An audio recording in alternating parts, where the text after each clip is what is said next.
주신 하나님의 말씀은 요한일서 4장 16절 말씀입니다. 요한일서 4장 16절 말씀, 우리 한 절이니까 다 같이 한 목소리로 크게 읽었으면 좋겠습니다. 함께 읽겠습니다. 시작. 하나님이 우리를 사랑하시는 사랑을 우리가 알고 믿었노니 하나님은 사랑이시라. 사랑 안에 거하는 자는 하나님 안에 거하고 하나님도 그의 안에 거하시느니라. 아멘. 기독교에서 가장 중요한 가치를 설명하라고 한다면 당연히 사랑일 것입니다. 우리가 믿는 신앙관에서 이 사랑은 단순히 감정으로 끝나는 것이 아니라 더욱더 고차원적이고 복합적인 개념입니다. 감정이고 표현이고 또 행동이며 희생이고 영적이고 영원한 의미를 가지는 것입니다. 이 복합적이고 고차원적인 개념이 바로 사랑인데, 오늘 말씀 요한일서 4장 우리가 같이 읽었던 16절 말씀에서는 하나님은 사랑이심이라 말씀하고 있는 것입니다. 오늘 우리가 읽은 이 요한일서 4장은 소아시아 지역에서 신앙생활하고 있는 성도들에게 하나님의 사랑을 근거로 우리가 사랑을 실천해야 함을 강조하고 있습니다. 예전에 제가 2시 탈출 컬투쇼라는 라디오 프로그램을 듣다가 요한일서 4장에 관한 어떤 재밌는 사연을 들은 적이 있는데, 아마 이 자리에도 들어보신 분들도 있을 것 같습니다. 한 결혼식에서 있었던 일입니다. 제보한 사람은 이 결혼식에서 사회를 보게 된 사회자였는데요. 결혼 예식이 기독교 예식으로 이루어지는 상황이었고, 어떤 분께서 축사를 하기 전에 사회자에게 요한일서 4장 18절을 읽어달라고 요청했다고 합니다. 요한일서 4장 18절은 이렇습니다. 사랑 안에 두려움이 없고 온전한 사랑이 두려움을 내쫓나니 두려움에는 형벌이 있음이라. 두려워하는 자는 사랑 안에서 온전히 이루지 못하였느니라. 아멘. 사회자는 교회를 다니는 사람은 아니었지만 이 말씀이 굉장히 멋진 말이라고 생각하고 결혼식에 참석한 하객들과 함께 읽어야겠다 생각했습니다. 그리고 말했습니다. 다 함께 요한복음 4장 18절을 읽어봅시다. 이렇게 말했습니다. 그랬더니 이렇게 나와 있더라고요. 너에게 남편 5이 있었고 지금 있는 자도 내 남편이 아니니 내 말이 참되도다. 이 이야기가 실화인지는 모르겠지만 요한복음 4장 18절 말씀이 하필 저런 말씀인 줄은 상상도 못했습니다. 재미를 위해서 인용해 보았는데, 이렇게 요한일서 4장은 사랑, 특히 하나님의 사랑이 어떤 사랑인지 알려주면서 그 사랑을 우리 그리스도인이 꼭 실천해야 한다고 강조하기 때문에 결혼식이나 또 성도 간의 사랑에 많이 인용되는 말씀입니다. 그런데 무엇이든지 우리가 행동할 때에는 당위성과 또 동기부여가 필요한 것 같습니다. 우리가 사랑, 특별히 하나님께서 가르쳐 주시는 이 사랑을 실천해야 하는 당위성과 또 동기부여는 어디서 받을 수 있을까요? 그것은 오늘 본문 말씀의 내용처럼 우리가 하나님의 사랑을 알고 믿는 자들이기 때문에 우리가 사랑해야 합니다. 요한일서 4장 11절은 하나님이 우리를 사랑하셨은즉 우리도 서로 사랑하는 것이 마땅하도다 말씀하고 있습니다. 우리는 하나님의 사랑을 받았으니 그 사랑을 흘려보낼 수 있는 사람이 되어야 합니다. 그렇다면 우리는 이러한 사랑을 하기 위해서 또 어떤 동기부여를 받을 수 있을까요? 사랑에는 힘이 있기 때문에 우리 그리스도인은 그 힘을 마땅히 누리면서 그 사랑을 실천해야 한다는 것입니다. 저는 오늘 우리 성도님들과 그 사랑의 힘이라는 주제로 말씀을 나누고자 합니다. 제가 그냥 사랑의 힘이라고 제목을 정하지 않고 그 사랑의 힘이라고 제목을 정한 이유는 아무 사랑이나 이야기하는 것이 아니기 때문입니다. 우리 하나님 아버지의 사랑을 콕 집어서 이야기하고 싶어서 그 사랑의 힘이라고 제목을 정해보았습니다. 그렇다면 사랑에 힘이 있다고 했는데 어떤 힘이 있는 걸까요? 힘하면 보통 떠오르는 이미지는 이러한 것들입니다. 힘하면 주먹도 떠오르고 힘 역자도 떠오르죠. 그런데 갑자기 웬 물리 공식인가, 저 수학 공식 같이 생긴 건 무엇인가 싶은데, 물리학에서 힘의 개념은 어떤 질량이 받고 있는 가속도를 의미한다고 합니다. 즉, 물체가 운동하고 있을 때, 움직이고 있을 때 속도와 방향, 그리고 물체의 모양을 변하게 하는 것이 바로 힘이라는 것입니다. 그래서 물리학에서 변화라는 것은 힘이 작용할 때 발생한다, 이렇게 설명하고 있습니다. 무언가를 움직이고 변화를 줄 수 있는 것을 힘이라고 표현하고 있는 것인데, 그런 의미로 보았을 때 하나님께서 가르쳐 주신 사랑도 분명히 힘이라는 것입니다. 왜냐하면 우리는 그 사랑을 통해 변화받았고 또 변화시키는 존재이기 때문입니다. 그렇다면 구체적으로 하나님의 사랑은 우리에게 어떤 변화를 가져다 주는 힘일까요? 첫 번째로, 사랑은 타인을 봉사하고 섬길 수 있게 합니다. 세상에는 그리스도인이 아니더라도 봉사와 섬김을 하는 사람이 사실 참 많습니다. 그러나 순수한 마음만으로 봉사와 섬김을 결심하는 것은 매우 어려운 일입니다. 자신의 이미지나 평가를 높이려는 수단으로 봉사를 하는 사람도 있고, 순수한 마음으로 시작했더라도 칭찬받고 좋은 평가를 자꾸만 받으면 그게 우선시 되는 그런 욕심이 자꾸만 새어나오는 것이 바로 인간의 본성이기 때문입니다. 이에 대해 세상의 풍조는, 세상의 분위기는 의도가 어쨌든 좋은 일을 했다면 칭찬해 줘야 한다라고 말합니다. 그러나 그리스도인은 사람들에게 칭찬받기 위해서 봉사하고 섬기는 것이 아닙니다. 이러한 주장에 대해 마태복음 6장 1절에서 4절까지 말씀을 같이 좀 봤으면 좋겠는데요. 함께 읽도록 하겠습니다. 시작!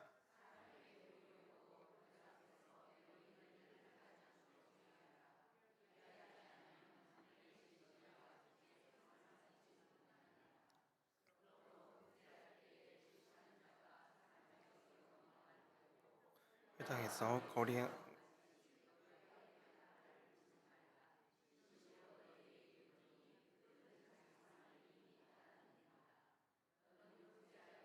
오른손이 하는 것을 왼손이 모르게 하여 내 구제함을 은밀하게 하라.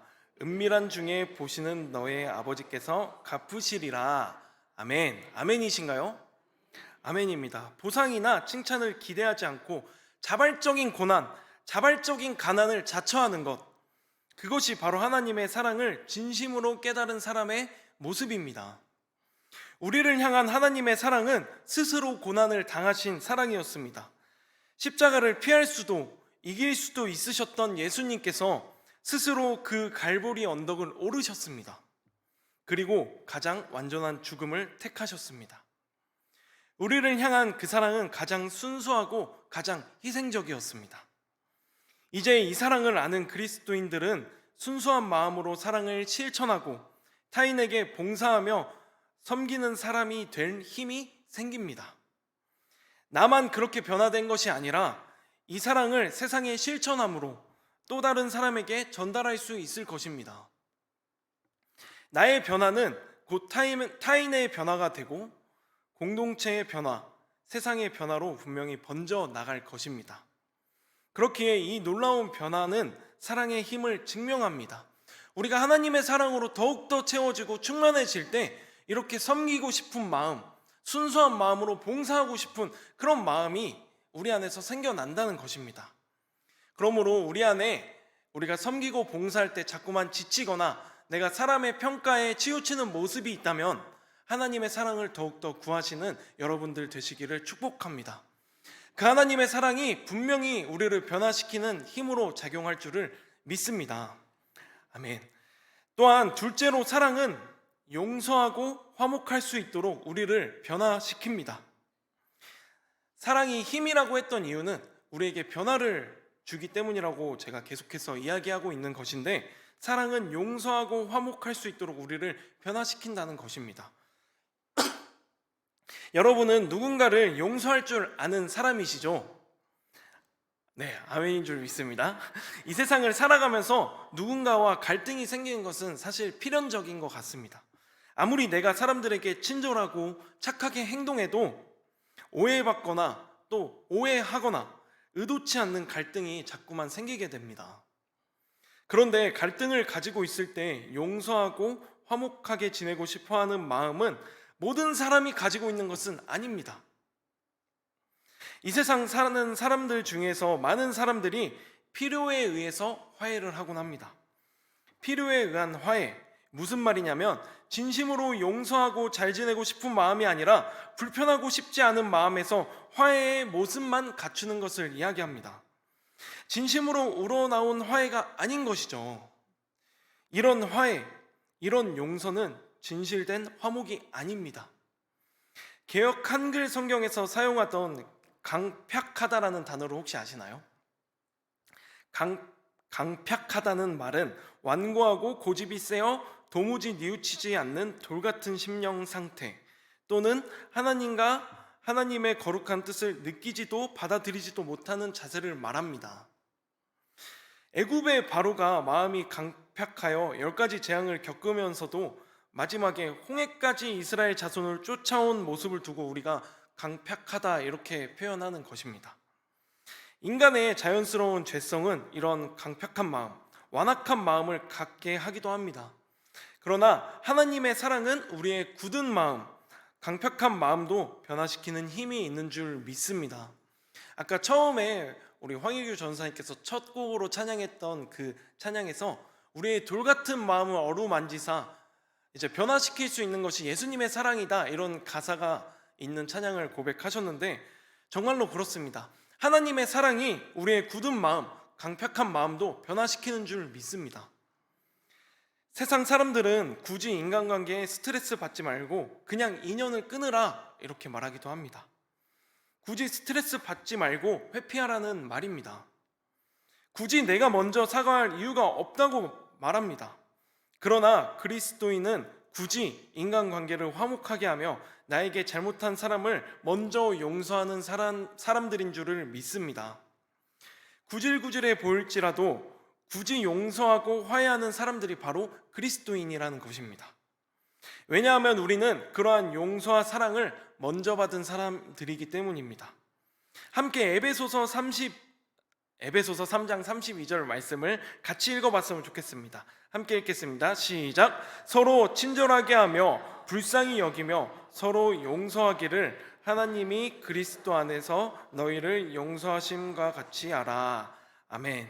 아멘입니다. 성경에 우리가 남을 용서해야 한다는 많은 말씀이 있지만 그 확실한 명분은 그리스도께서 우리를 먼저 용서하였기에 우리도 용서해야 한다는 것입니다. 마태복음에 이런 비유가 있습니다. 만달란트 빚진 자가 있었는데 그가 갚을 능력이 안 되자 빌려준 사람이 불쌍하게 여기고 그 빚을 탕감시켜 주었습니다. 만달란트는 사실상 측정 불가능한 정도의 엄청난 돈인데 한 1조 정도라고 생각하면 될 것 같습니다. 그런데 그가 이 엄청난 금액을 탕감받고 돌아가는 길에 자기에게 100데나리온 정도 빚진 자를 만났습니다. 이 100데나리온은 한 1,000만 원쯤 된다고 생각하면 될 것 같습니다.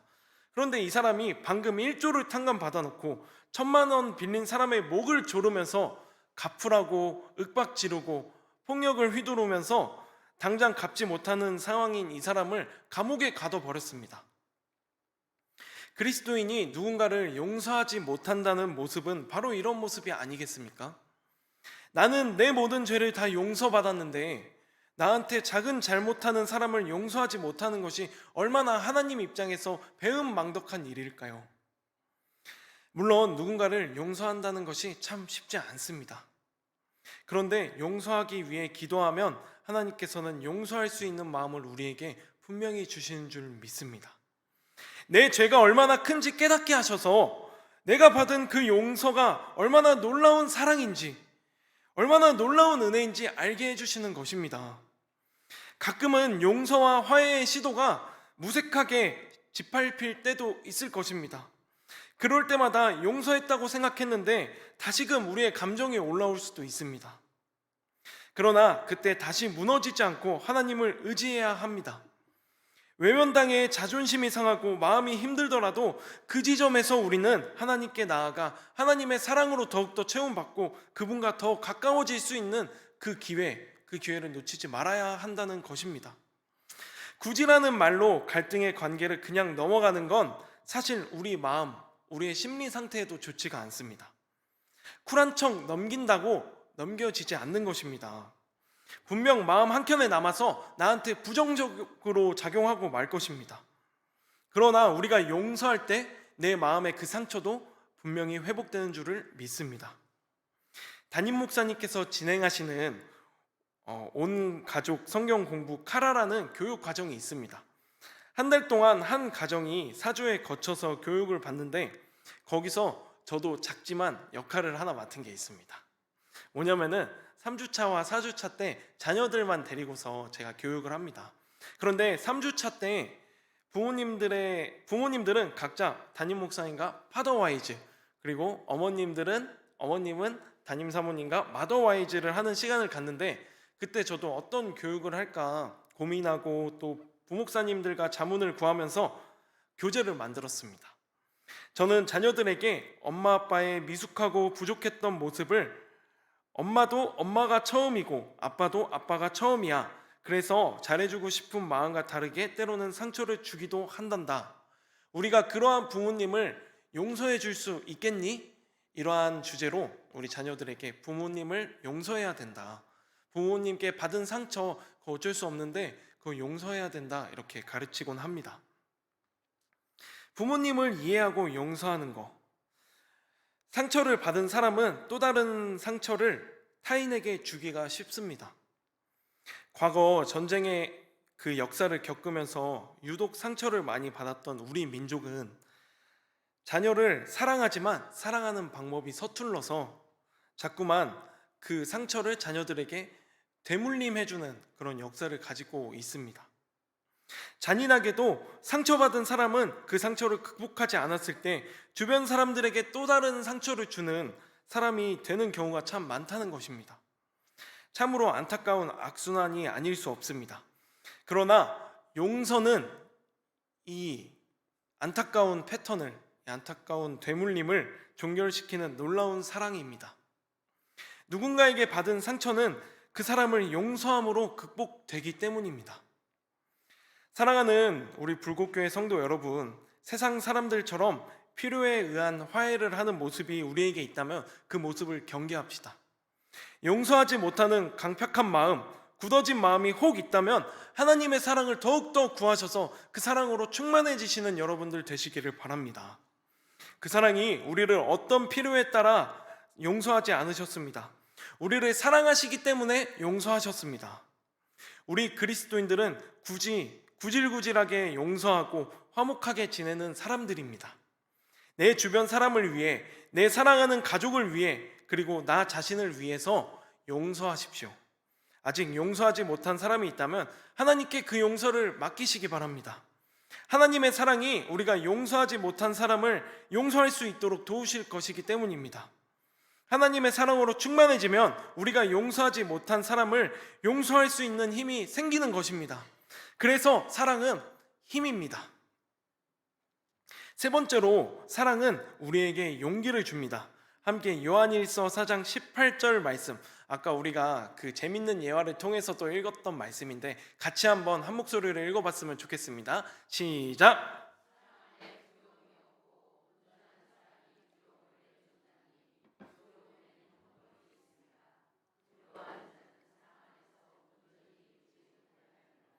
아멘.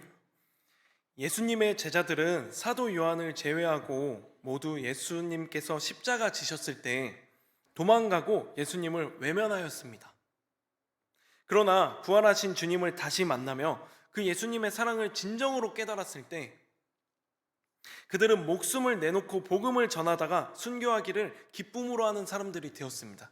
그렇게 용기 있는 사람들이 되어버린 것입니다. 사도 바울이 고난과 어려움을 겪으면서까지 복음을 전할 수 있었던 것, 자신의 권리와 가진 것을 포기하면서까지 복음을 전하며 결국 순교할 수 있었던 이유는 하나님의 사랑 때문이었습니다. 이들이 용기 있는 사람들이었던 것이 아니라 처음부터 기질적으로 그렇게 용기 있고 그런 사람들이었던 게 아니라 하나님의 사랑이 우리에게 용기를 주었기 때문인 줄 믿습니다. 바로 어제 저는 강종희 목사님과 최은철 전도사님과 함께 차세대 교육부에서 기독교 역사 탐방을 계획하면서 현장 답사를 좀 다녀왔습니다.